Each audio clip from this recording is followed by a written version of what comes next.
Coles'tan bana değil, Jap'a hitaben bir cevap geldi. Görünüşe göre yaşlı adam, bir keresinde Yumvelos olarak adlandırılan ovalarda şube mağaza açmayı önermişti ve firma artık bu planı hayata geçirmeye karar vermişti. Jeb neşeli bir tavır içindeydi ve mektubu bana gösterdi. Yazdıklarım hakkında tek kelime bile yoktu. Sadece şubenin nasıl açılacağına dair en ince detaylar vardı. Birkaç taş ustası getirmem, 2 arabaya tuğla ve kereste yüklemem, Yumvelos'a inip dükkanı inşa etmem gerekiyordu. Stoklama ve bir dükkan sahibi atanması ise daha sonraki yazışmalara bırakılmıştı. Jeb çok sevindi. Hem birkaç haftalığına benden kurtulacaktı, hem de tavsiyesinin üstleri tarafından değer gördüğü ortaya çıkmıştı. Sürekli övünerek devam etti, firmanın onsuz idare edemeyeceğini anlatıp durdu. Yeni özgüveniyle bana karşı her zamankinden daha küstah davranmaya başladı. Üstelik başı her zamankinden daha fazla sarhoştu. İtiraf etmeliyim ki yöneticinin sessizliği beni incitti. Bana daha önemli görünen konuya dair tek kelime yoktu. Ama kısa sürede düşündüm. Belki de doğrudan bana yazıyordur ve koşucuyu sabırsızlıkla bekliyorum diye. Ancak hiçbir mektup gelmedi. Zaten hazırlıklarla o kadar meşguldum ki, aramaya bile fırsat bulamıyordum. Pietersdorp'tan tuğla ve kereste aldım, işi yürütmek üzere 2 Hollandalı taş ustası tuttum.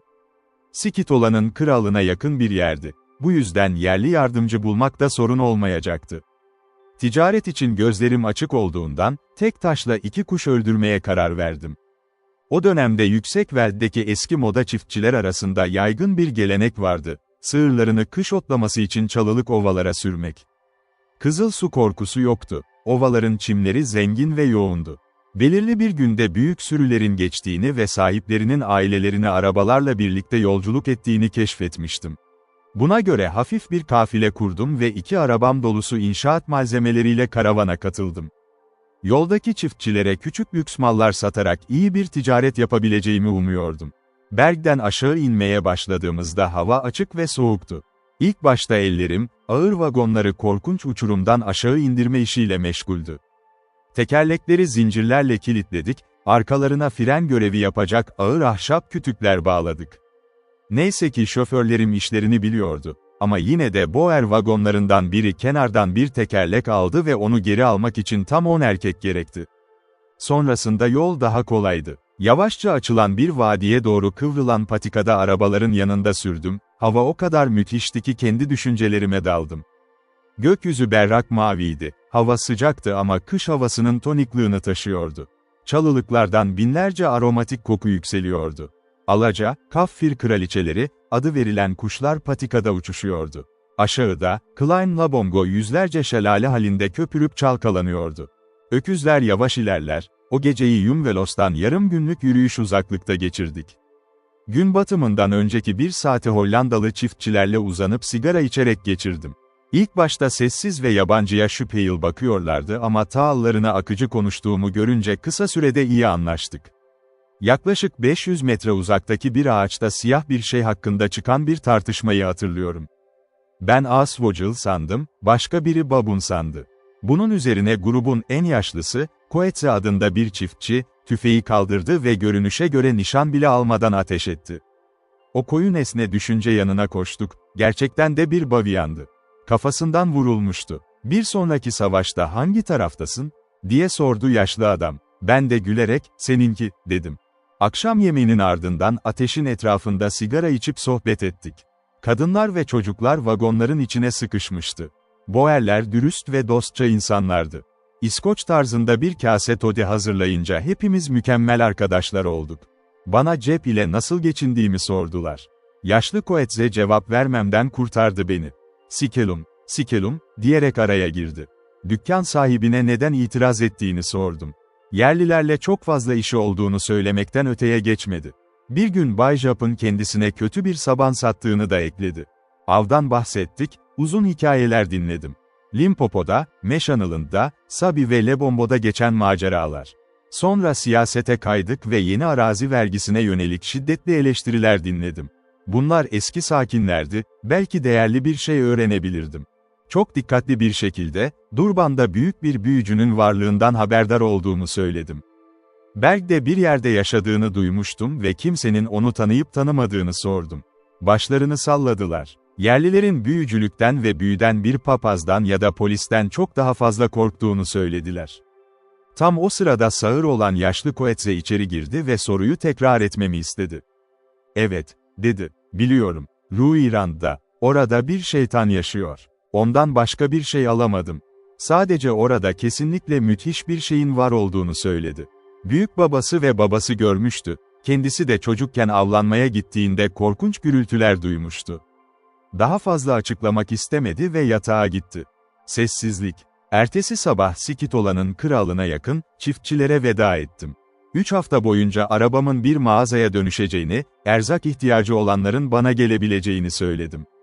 Sonra daha kuzeye, varış noktamıza doğru yola çıktık. Onlar gider gitmez haritamı çıkardım ve yaşlı Coetzee'nin bahsettiği ismi aradım. Çok kötü bir haritaydı. Berg'in doğusunu incelediğimde isimlerin çoğu yalnızca tahmindi. Ama sonunda, Ruand kelimesini buldum. Kuzey duvarının doğu devamını işaret eden bu isim, muhtemelen bir avcı raporundan alınmıştı. Burada ülkenin başlıca özelliklerini açıklamam gerekiyor. Çünkü hikayemde büyük yer tutuyorlar. Berg'den kuzeye ve güneye akan ana akarsular ovaları suluyordu. Güneyden itibaren sıralanıyorlardı. Olifantlar, Guruut-Letaba, Letsitela, Klein-Letaba ve Bleauwildebestefontein üzerindeki Klein-Labongo. Ama ovaların en büyük nehri, diğerlerinin nihayet aktığı yer. Guruut-Labongo'ydu. Bu nehir, Yumvelos adı verilen yere yakın bir yeraltı kaynağından fışkırıyor gibiydi. Bleauwildebestefontein'in kuzeyinden Berg yaklaşık 20 mil boyunca uzanıyor, ardından keskin bir doğuya dönüş yapıyordu ve haritama göre bu dönüşün adı Ruirand'dı. Bu detayları dikkatle inceledim. Özellikle Guruut-Labongo'yu merak ettim. Büyük bir nehrin orada bir kaynaktan fışkırması pek olası görünmüyordu. Kaynağın dağlarda, kuzeyde bir yerde olmasını beklerdim. Tahminim Ruirand'ın yaklaşık 30 mil uzakta olduğu yönündeydi. Yaşlı Coetzee orada bir şeytan yaşadığını söylemişti. Ama eğer orası keşfedilmiş olsaydı, ilk bulunan şeyin güzel bir su akışı olacağını düşünüyordum. Öğleden sonra Yumvelos'a vardık ve 3 haftalık çalışmamıza başladık. Hollandalıları boşaltıp temeller için zemini temizlemeleri için görevlendirdim, ben de Sikitola'ya işçi bulmaya gittim. Bir düzine güçlü yerli aldım ve kısa sürede kamp bir inşaat yerine döndü. İş neşeyle ilerliyordu. Hedef sadece 2 odalı bir dükkandı ve yanına malzeme deposu olarak kullanılacak küçük bir ek. Mimardım, temelleri ve duvarların ilk birkaç ayağını ben yönettim. Sikitola'nın halkı kendini iyi yardımcılar olarak kanıtladı, binanın büyük kısmı onlara bırakıldı.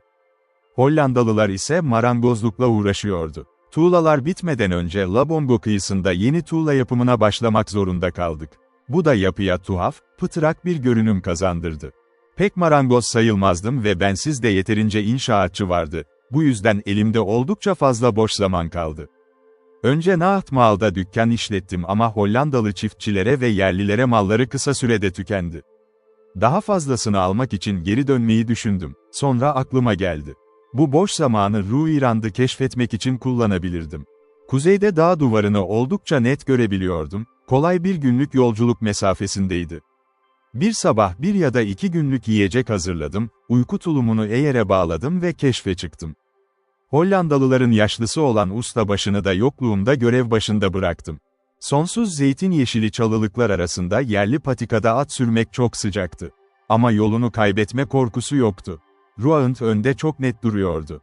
İlerledikçe uçurumların detaylarını yavaş yavaş seçmeye başladım. Öğle yemeği saatinde, yarı yoldayken durdum ve Zeiss camımı çıkardım. Annemin veda hediyesiydi bu. Vadiye baktım, ama hiçbiri yoktu. Duvar kırmızımsı mor renkteydi, porfir gibiydi, sürekli ve kesintisiz uzanıyordu. Bacalar ve çatlaklar vardı ama hiçbiri bir nehri tutacak kadar büyük değildi. Tepe dik bir uçurumdu, ardından Kranzel katmanları geliyordu, altında ise yoğun bir ağaç çalılığı. Tüm hattı tırayadım ama hiçbir geçit yoktu. Bu kötü bir iş, diye düşündüm. Su yoksa geceyi orada geçirmek zorundayım. Gece, kayaların eteğindeki korunaklı bir köşede geçti. Atım ve ben susuz yattık.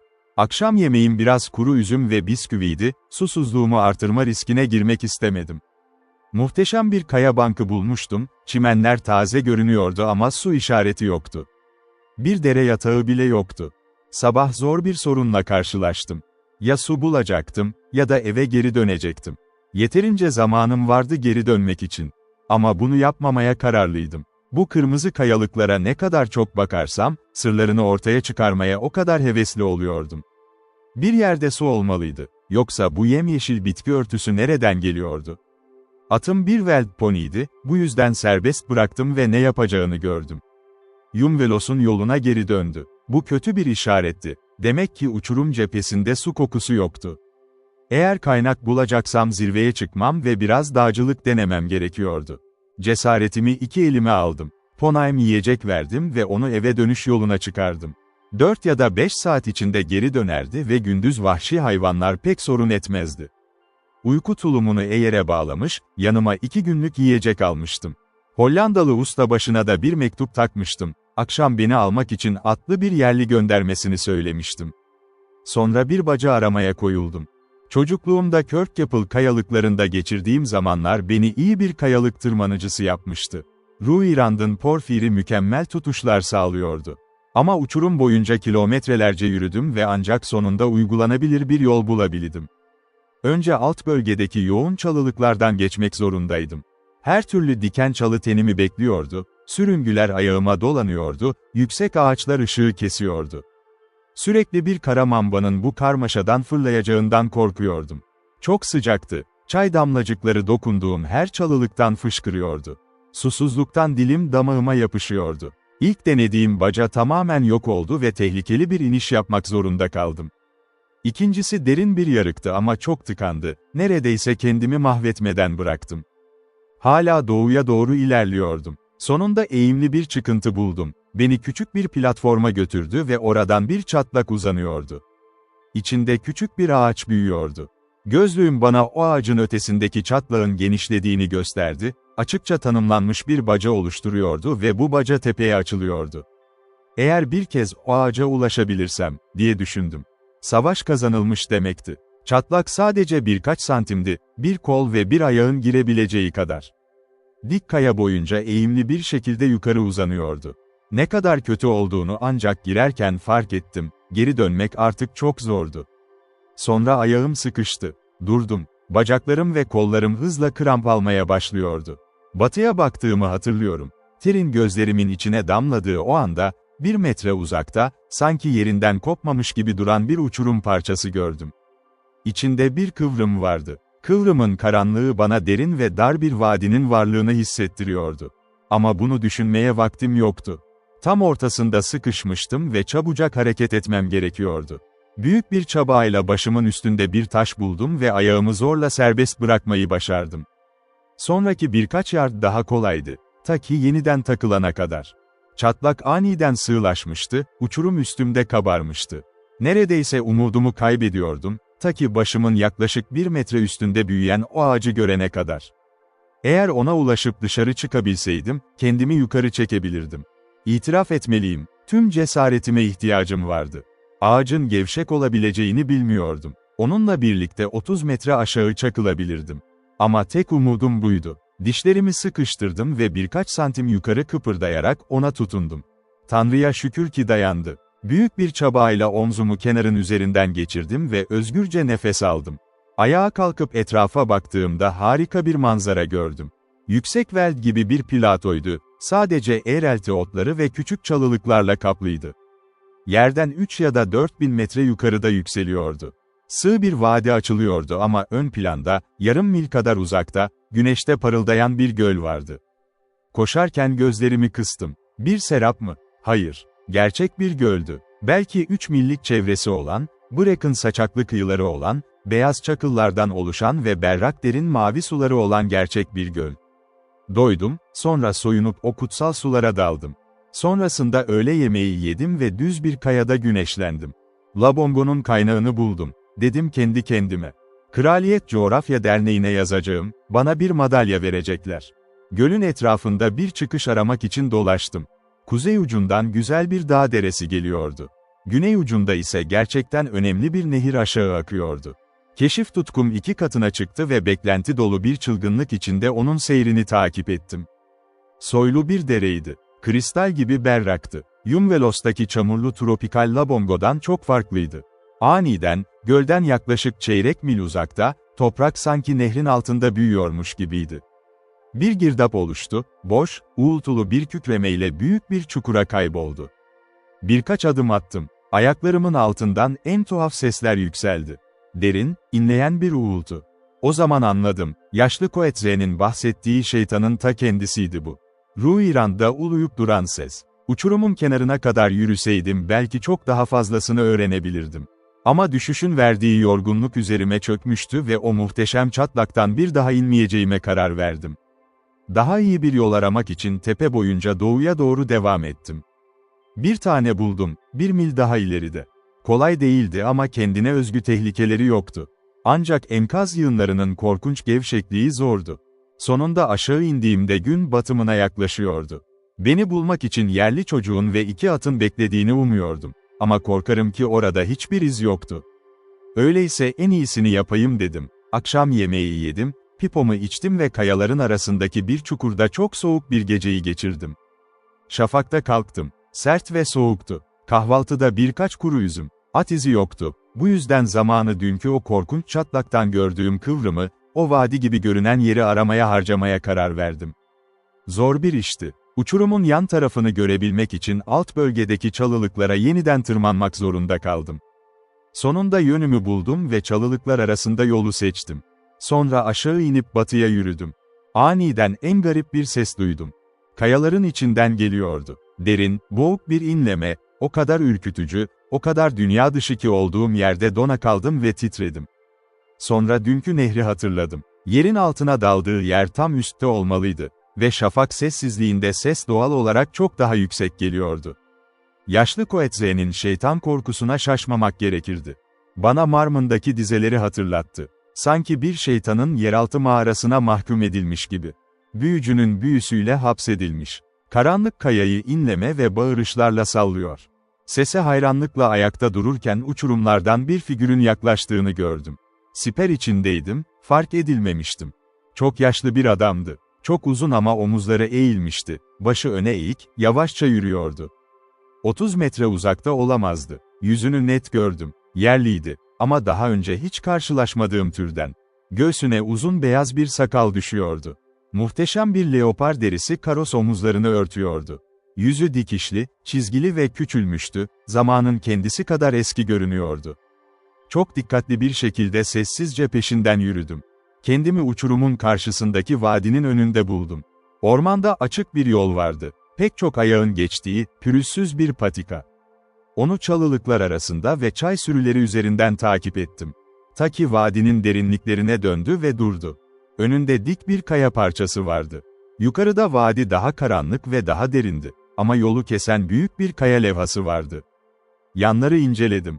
Dik, açıksız bir kaya. Mantıklı davransaydım geri dönürdüm. İzini not ederdim. Ama tüm bu olay bana kara büyü gibi görünüyordu. Midem boştu, cesaretim azalmıştı. Üstelik o hapsedilmiş nehrin inlemesi hala kulaklarımda çınlıyordu. Utanarak itiraf ediyorum, o vadiden koştum. Sanki şeytan ve tüm melekleri peşimdeydeymiş gibi koştum. Arada iyi bir mesafe koyuncaya kadar gevşeyemedim. 25 mil yürüdüm. Hollandalılarıma, yerlilerime, herkese kötü bir öfkeyle. Gerçek şu ki korktum ve gururum buna acıyordu. Çok sıcaktı, kum yükseldi, mopane ağaçları soluk yeşilleriyle beni bunalttı. Kaffir kraliçeleri ve jailer ve rollerler yol üzerinde uçuştu, sanki benimle alay etmek için oradaydılar. Yolun yarısında bir çocuk ve 2 at buldum.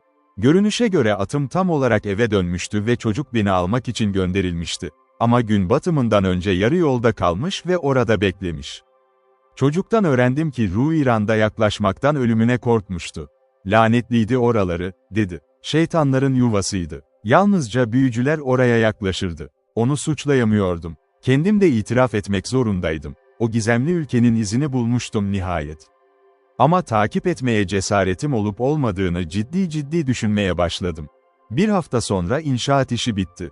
Yeni mağazanın kapısını kilitledim, anahtarı cebime koydum ve eve doğru yola çıktım. Skitola'ya yeterince güveniyordum. Halkı yaramazlıktan alıkoyacağını biliyordum. Boş arabalarımı geride bıraktım ve yola devam ettim. Sonunda Bleauval de Belstefontaine'e, aranmadan 2 gün önce, varıp çıktım. Atımı ahıra yaptım ve Colin'i görmek için arka tarafa geçtim. Yerli köpeklerle kavga etmesin diye onu burada bırakmıştım. İyi ve doygun buldum. Zeta ona özenle bakmıştı. Sonra bir dürtü beni yatak odamın penceresinden mağazaya girmeye itti. Kapı açıktı, içeri usulca girdim. Oda Zeta'nın eliyle temiz ve tazeydi. Kapı aralandı ve dükkandan sesler geldi. Baktım, cep tezgahın üzerinde oturuyordu, alçak bir sesle büyük bir yerliye, daha önce mağazadan kovduğum, Mivanga'ya konuşuyordu. Dış kapı kapalıydı, öğleden sonra çok alışılmadık bir şeydi. Jap'ın elinde küçük nesneler vardı ve ikisi açıkça bir fiyat üzerinde tartışıyordu. İlk başta kulak misafiri olmayı düşünmüyordum. Tam kapıyı zorlayacaktım ki Jap'ın yüzündeki ifade beni durdurdu. Kötü bir işin içindeydi. Bekledim. Alçak sesler bir süre sürdü. Sonra cep baş parmağı ile işaret parmağı arasında küçük nesnelerden birini kaldırdı. Küçük, yuvarlak bir taştı, fasulye büyüklüğünde. Ama o yarı ışıkta bile içinde donuk bir parlaklık vardı. Kapıyı iterek içeri girdim. Her iki adam da sanki vurulmuş gibi irkildi. Cep, benekli yüzünün izin verdiği kadar beyazladı. Elindekini bıraktı. Onu aldım ve tezgaha koydum. Yani, dedim, elmaslar, Bay Cep. Aradığım boruyu buldun. Tebrik ederim. Yaşlı serseri fırsatı kaçırmadı. Evet, evet, dedi, ya da daha doğrusu arkadaşım, Mivanga, aldı. Az önce bana anlatıyordu işte. Mivanga mutsuz derecede rahatsızdı. Bir bacağından öbürüne basıyor, kapalı kapıya özlemle bakıyordu. Gideceğim, dedi. Sonra daha fazla konuşuruz. Gitmesine izin verdim. Kapıyı açtım, sonra sürgüledim ve Bay Jap'a döndüm. Demek bu senin oyunun, dedim. Sende bir tuhaflık olduğunu düşündüm ama tam olarak ne olduğunu bilmiyordum. Beni öldürebilecek gibi bakıyordu. 5 dakika boyunca öyle lanetler savurdu ki, düşündüğünden çok daha geniş bir ifade haznesi vardı. Kimse bir şey bulmamıştı. Mivanga'nın rastlantıyla keşfettiği küçük bir boru işiydi. Bu tür bir ülkede mi, kendi sözlerini alıntılayarak söyledim. Neden? Okyanus tabanından inci bulmayı beklemek daha iyi olur. İstersen Sprute'yi kazırsın. Belki birkaç granat bulursun. Öfkesini bastırdı ve yeni bir yöntem denedi. Tutmak için ne alacaksın bu dilini? Benimle gel, seni zengin yaparım. Ve teklifler yağmaya başladı. Bu da işin ne kadar iyi gittiğini gösteriyordu. Yanına yürüdüm ve omzundan yakaladım. Sen yaşlı pislik, diye gürledi. Bana böyle bir teklif yaparsan, seni bir çuval gibi bağlarım ve Pietersdorp'a kadar önümde koşturursun.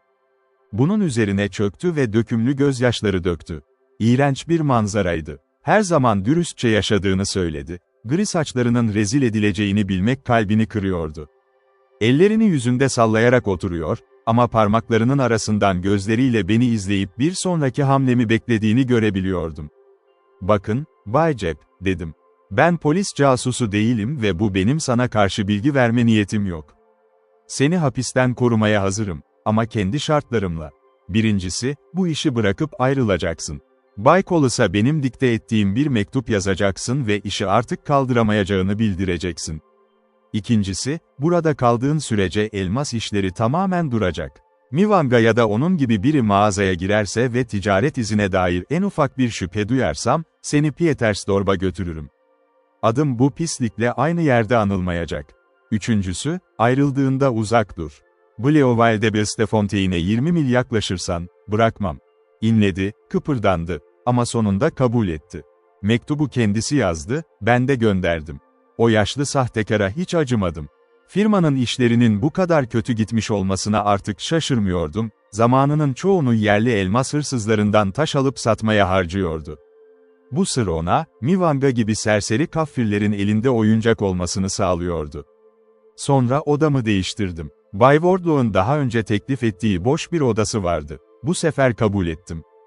Artık Cep'le aynı çatı altında kalmak istemiyordum. Ne tür bir kötü adam olabileceğini kestiremiyordum. Zeta'yı da yanımda götürdüm. Onu yaşlı zorbanın merhametine bırakmaktan utanıyordum. Cep kulübelere taşındı ve bir Slattern tuttu evine bakması için. 3 gün boyunca ağır bir şekilde içerek kendini teselli etti.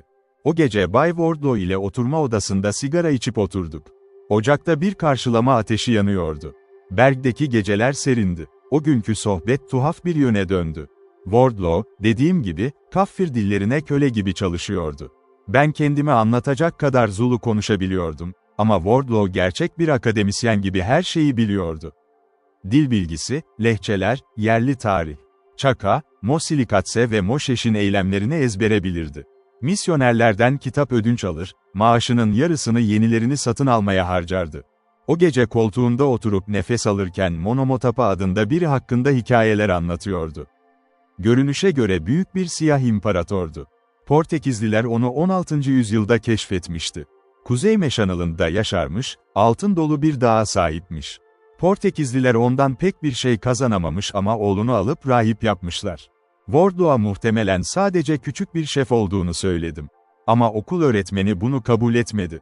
Büyük bir adam olmalı, Davi. Rodezya'daki Zimbabwe harabeleri hakkında ne düşünüyorsun? Uzun süre Fenike yapısı olduğuna inanılırdı. Ama şimdi yerliler tarafından inşa edildiği biliniyor. Böyle kazıklar dikebilen adamlar küçük şeflerden fazlasıydı. Kısa sürede bu konuşmanın asıl amacı ortaya çıktı. Wardlow, yerlilerin kapasitesini hafife aldığımızı düşünüyordu. Ama tam olarak öyle değildi. Asıl mesele tehlikeleri değil miydi? Nedenleri kısaca şöyleydi. Her beyaz adama 5 ya da 6 yerli düşüyordu. Hepsi kabaca aynı soydan, aynı kabile inançlarından geliyordu. Savaşçı ırklardan yeni çıkmışlardı, güçlü bir askeri disiplinleri vardı. Ve en önemlisi, uçsuz bucaksız Platon'un kenarında yaşıyorlardı. Birleşirlerse beyaz adamı denize sürebilirlerdi. Sadece zaman meselesi, dedim. Evet, dedi. Ama önce ne olacağını düşün. Yalnız çiftlikler, haritadan silinen küçük köyler. İkinci ve daha kanlı bir Kızılderili isyanı olurdu. Belki bunu demiyorum, diye devam etti, ama mümkün olduğunu düşünüyorum. Diyelim ki ikinci bir çaka çıktı, farklı kabileleri bir araya getirebilecek biri. Silah sağlamak o kadar da zor olmazdı. Gazaland'ın uzun ve ıssız kıyısını düşün. Eğer yeterince prestijli bir lider bulurlarsa, bir ayaklanmayı durduracak bir şey göremiyorum. Zamanında haberdar oluruz, dedim. Emin değilim. Kurnaz adamlardır. Binlerce kilometrelik telgraf hızında haber gönderebilirler ve bizim onları dinleyecek bir aracımız yok. Birleşirlerse bunu mezar kadar gizli tutabilirlerdi. Ev arkadaşım belki ayaklanmada olacak ve bir sabah boğazımı kesene kadar asla şüphelenmeyecektim. Ama asla bir lider bulamazlardı. Eğer Chaka'nın kanından sürgün bir prens olsaydı, Prens Charlie gibi halkını kurtarmak için dönen biri, tehlike olurdu. Ama bugünkü yerli liderler şişman, yaşlı adamlar. Kirli yerlerde yaşayan ceketli figürler. Wardlow bunu kabul etti ama başka türde liderler olabileceğini söyledi. Etiyopyacılık hakkında çok şey okumuştu. Eğitimli Amerikalı zencilerin Güney Afrika'da vaaz vermeye çalışması. Neden böyle bir Hristiyanlık bir ayaklanmanın motivasyonu olmasın? Kafir için Hristiyan duyguları ile pagan pratiklerini karıştırmak çok kolay. Haiti'ye bak. Güney eyaletlerindeki bazı olaylara bak. Sonra piposunun külünü silkeledi ve ciddi bir yüzle öne eğildi. Sana gerçeği itiraf edeceğim, Davi. Siyahtan korkuyorum. Orada otururken kısa görüşlü gözleriyle bana bakıyordu. O kadar samimi ve ciddi görünüyordu ki etkilenmemek elde değildi. Ne oldu, dedim. Bir şey mi oldu? Başını salladı. Adını koyabileceğim bir şey yok. Ama bir önsezim var. Bu tepelerde bir yaramazlık dönüyor. Kemiklerime kadar hissediyorum. Bu sözler beni şaşırttı. Wardlow'a şüphelerimi hiç belirtmemiştim. Sadece mahallede büyük bir büyücünün yaşayıp yaşamadığını sormuştum. Herkesin sorabileceği bir soru. Ama işte okul öğretmeni, Bleo Wildebestefontaine'de kendi başına bir gizem keşfediyordu. Kanıtlarına ulaşmaya çalıştım ama çok azdı. Etrafta çok fazla siyahi olduğunu düşünüyordu. Orman onlarla dolu, dedi. Gözetlendiğini hayal etmiyordu. Sadece daha fazla insan olduğunu hissediyordu. Başka bir şey daha var, dedi. Yerli çocukların hepsi okuldan ayrıldı. Sadece 3 kişi kaldı, o da Hollanda çiftliklerinden. Majinje'ye gittim. Yaşlı bir Nine bana oranın kötü adamlarla dolu olduğunu söyledi. Sana söylüyorum Davi, bir şeyler gelişiyor ve bu bizim için iyi değil. Wardlow'un anlattıkları benim için yeni değildi. Ama o konuşma, geç gece, sönmekte olan ateşin başında, beni ikinci kez gerçekten sarstı. Bir ipucum vardı ve gizemlerin peşindeydim. Ama başka birinin bu tuhaflığı kendi kendine hissetmesi, her şeyi çaresizce gerçek kılıyordu. Tabii ki Bay Wardlow'un korkularını küçümseyen bir tavır sergiledim. Tüm planlarımı bir yerli ayaklanma çığlığıyla mahvetmesine izin veremezdim. Üstelik tek bir kanıt kırıntısı yoktu. "Birine yazdın mı?" diye sordum. Kimseye söylemediğini ama işler düzelmezse söyleyeceğini belirtti. "Bu işte cesaretim yok, Davi. İstifa etmem gerekecek. Yazık, çünkü burası sağlığıma gayet iyi geliyor. Görüyorsun, çok fazla şey biliyorum ve sızlanma cesaretim ile hayal gücüm birleşiyor." Ona bunun sadece gösterişli korku olduğunu, çok fazla kitap okuyup az egzersiz yaptığını söyledim. Ama bana söz verdirdim. Benden önce kimseye, ağızdan ağıza ya da mektupla, tek kelime söylemeyecekti. Sonra ona toddy ısmarladım ve yatağa gönderdim. Biraz rahatlamış görünüyordu. Yeni odamda ilk işim yatağı pencereye hizalanacak şekilde köşeye kaydırmak oldu. Perde yoktu. Eski bir masa örtüsü bulup pencere çerçevelerine sıkıştırdım. Pompalı tüfeğimi de doldurdum ve yatağımın başına sakladım. Wardlow bu hazırlıkları görseydi, hayal gücümden çok cesaretsizliğim hakkında daha fazla şey düşünürdü. Ama karanlıkta bir elde tüfek tutmak ve Colin'in kaba yününü hissetmek bana gerçek bir rahatlık verdi. Cep 1-2 gün sarhoş kaldı ve mağazanın işini kendim yürüttüm. Buna memnun oldum, çünkü durumumu düşünmek için zaman tanıyordu. Dediğim gibi, gerçekten çok korktum. Ama bu salt tehlike korkusu değildi, daha çok bir güçsüzlük hissiydi. Bir sisin içindeydim. Etrafımda sadece hafifçe tahmin edebildiğim şeyler oluyordu ve savunmada tek bir adım atacak gücüm yoktu. Wardlow'un benden hiçbir ipucu olmaksızın aynı şeyi hissetmesi, gizemin sinirimin bir ürünü olmadığının en büyük kanıtıydı. Collis'a yazmıştım ama cevap alamamıştım. Şimdi Jap'ın istifa mektubuyla birlikte yeni bir mektup da Durban'a gitmişti. Kesinlikle bir bildirim gelmeliydi. Eğer görev bana verilmişse, Collis önceki mektubumda belirttiklerimi değerlendirmeli ve bana yol tarifleri vermeliydi. Bu arada işime devam edecektim, ta ki rahatlayana kadar. Yokluğumda bir değişiklik olmuştu. Yerliler neredeyse tamamen gözden kaybolmuştu. Blainville-de-Bestefontein çevresinde yaşayan birkaç aile dışında yollarda kimse yoktu, mağazaya da kimse gelmiyordu. 3 Şanghain ranttan dönerken, bir gün boyunca mağazada tek müşteri onlardı. Yaklaşık 4 saatin sonunda sustum, Colin'i ıslıkladım ve Berk boyunca yürüyüşe çıktım. Yollarda yerli yoksa, çalılıkta boldu. Wardlow'un da bahsettiği izlenim doğruydu, kırsal alanlar aniden büyük ölçüde dolmuştu. Orman sadece onlarla taşıyordu. Eskisi gibi gözetleniyordum ama şimdi o kadar çok kişi vardı ki izlerini gizleyemiyorlardı. Ara sıra siyah bir omuz ya da bacak gördüm. Colin tasmasında heyecandan neredeyse deli oluyordu. Eve döndüm. Wardlow'un bahçe koltuğunda uzun süre oturup bu casusluğun gerçeğini çözmeye çalıştım. Beni şaşırtan şu oldu. Yumvelos'taki 2 günüm boyunca kimse beni takip etmemişti. Oysa mahalledeki gizem büyük ihtimalle Ruaunt ile bağlantılıydı. O yüzden kutsal yerlerine girmem onları rahatsız etmemişti. Ama şimdi bu zararsız mağaza mahallinde çok daha yakından izleniyordum. Neden? Uzun düşündüm. Sonra bir cevap aklıma geldi. Mesele belki de ovalara, anakaraya ve oradan medeniyete giden yoldan çıkıp çıkmayacağımdı. Blainville-de-Bestefontein sınıra yakındı. Karanlık bir işin ortaya çıkmasından ve bunun benim elimde bir ipucu olmasından korkuyor olabilirlerdi. Pietersdorp'a ya da Wesselsburg'a gidip gitmeyeceğimi görmek istiyorlardı. Güldüm, posta çantasını unuttuklarını düşünüyorum diye. Ama sonra durdum. Posta çantasına her gün ne olduğunu bilmiyordum ki. Bu sonuca varınca ilk dürtüm bisiklete binip ana yolda doğrudan batıya gitmekti. Haklıysam kesinlikle durdurulacaktım. Ama ikinci düşüncede bu bana oyunu çok erken zorlaştırmak gibi geldi. 1-2 gün daha beklemeye karar verdim. Ertesi gün hiçbir şey olmadı. Yalnızlık hissim arttı. Barbarlıkla çevrilmiş hissettim kendimi. Kendi türümün yardımından kesilmiş. Cesaretimi sadece Bay Wardlow'a cesur bir yüz sunma zorunluluğuyla koruyordum. Zaten o günlerde sinir durumu çok kötüydü. Yakındaki Hollandalı çiftçileri de düşündüm. Ama Plato onlara çok uzaktı ve kaygılarımı ne kadar anlayabilirlerdi ki? 3. gün olaylar hızlandı. Cep ayık ve olağan dışı bir sessizlik içindeydi. Samimi bir tonla günaydın dedi ve kitapları düzenlemeye koyuldu. Sabah neredeyse balayı gibiydi, ta ki akşam yemeğine kadar. Tam oturuyordum ki saatimi tezgahın arkasında unuttuğumu hatırladım. Geri gitmek için kalktım. Kapıda duraksadım. Dükkanın önünde 2 atlı. Biri yerliydi, eğer çantaları vardı. Diğeri, küçük, zayıf, güneş kasklı bir adam. Atından yavaşça iniyordu. Kesiminde, tavrında tanıdık bir şeyler vardı. Boş okul odasına geçtim ve dikkatlice baktım.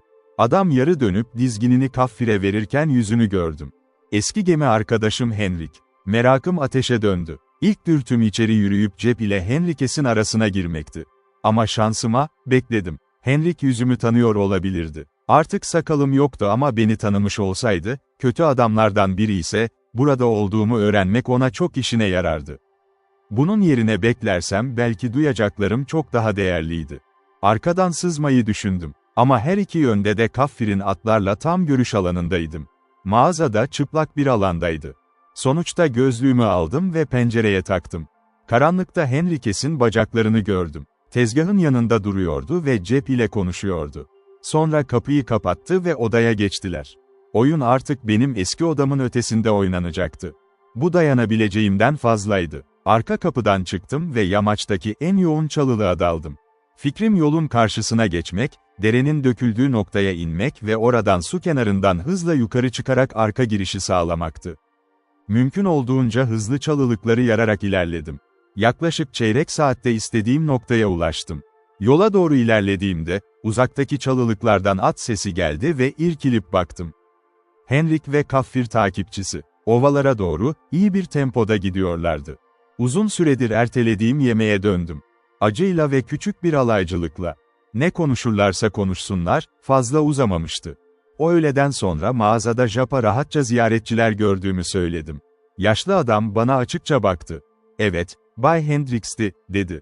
Delagua yolunda çalışan bir Portekizli tüccarmış, doğuda Lebombo tepelerinin ötesinde pek çok Kaffir mağazası varmış.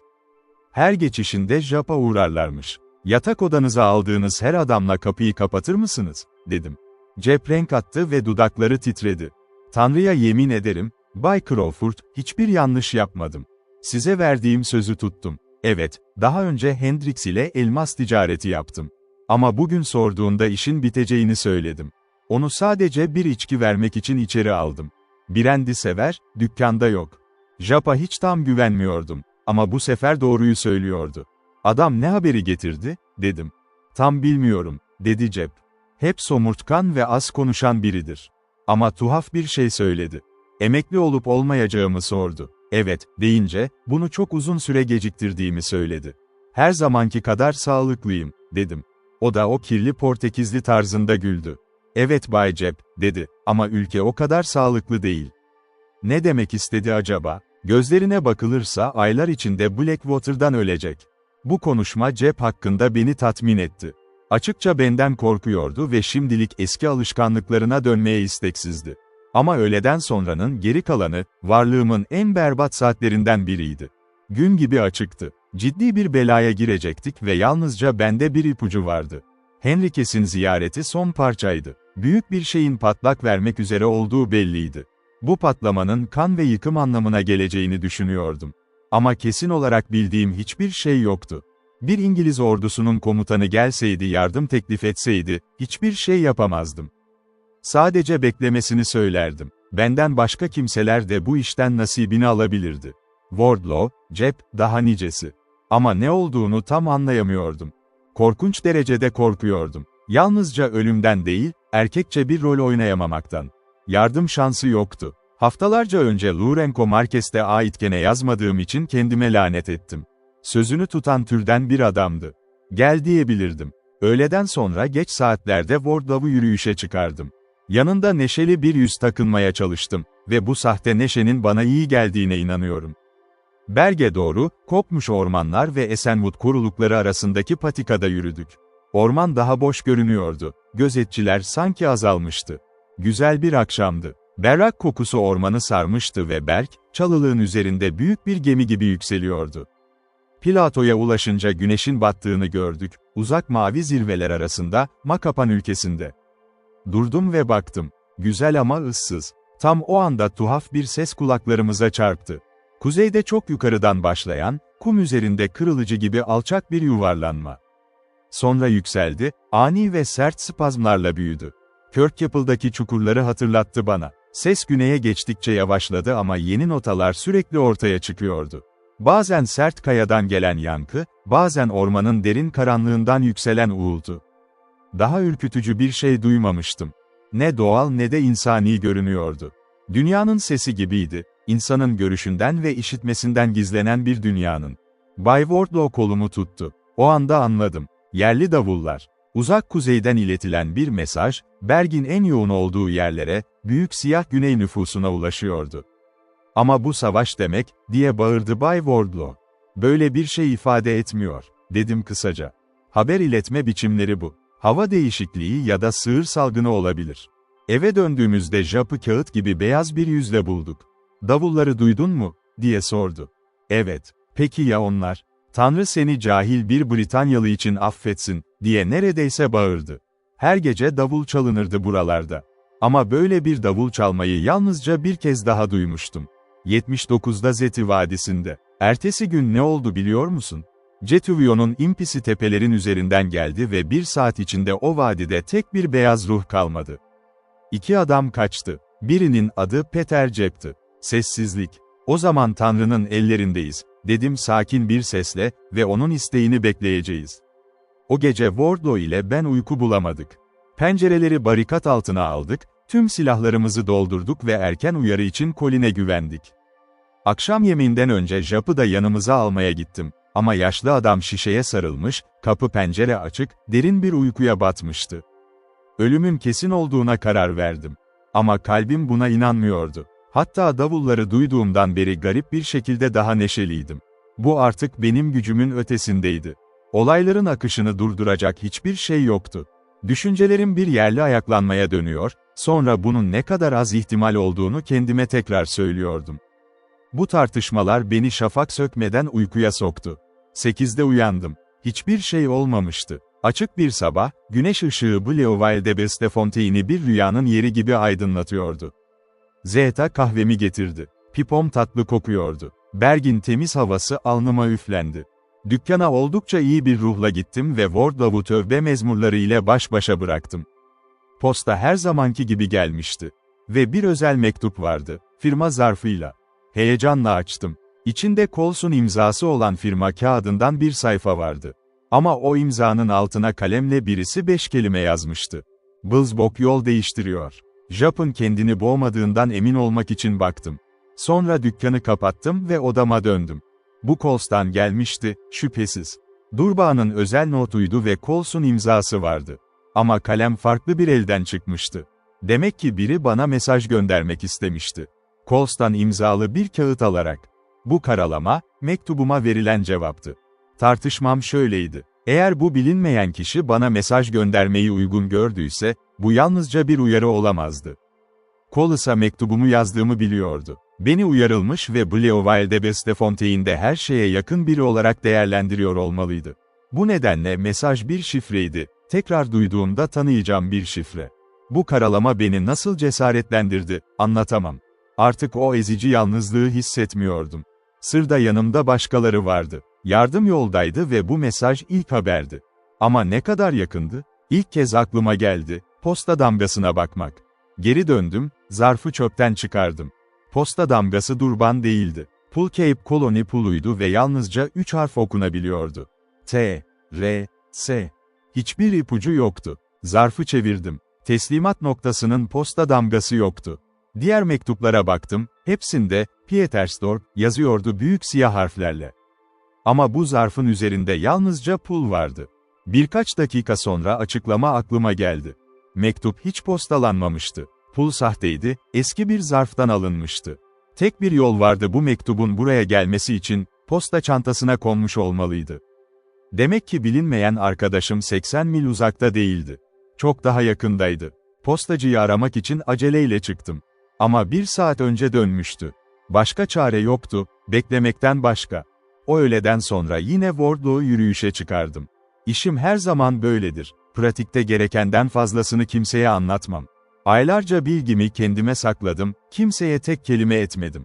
Ama Wardlow'a bu mektubu anlatmak görevimdi. Önemsenmediğimizin bir kanıtı değildi bu. Korkarım bu onu pek teselli etmedi. Okült mesajlar ona daha da büyük bir ölümcül tehlikenin kanıtı gibi geldi. Aynı yolu gittik. Plato kenarına ulaştığımızda ormanın boş olduğunu teyit ettim, gözetçiler gitmiş gibiydi. Gün batımında davulların sesini kaygıyla bekledik. Ve geldiler. Bir öncekinden çok daha güçlü ve çok daha tehditkar. Wardlow büyük davul sesi yamacın aşağısında süpürülürken kolumu sıkıştırdı. Ama artık farklı bir şey hissediyordum. Bu ses bizi dışarıda bırakan bir duvar gibi değildi. Bu bir mesaj duvarıydı. Ve o duvar delinmişti. Eğer Beelzebub yön değiştiriyorsa, avcıların köpeklerini çağırdığını ve kovalamacaya hazırlandığını düşündüm.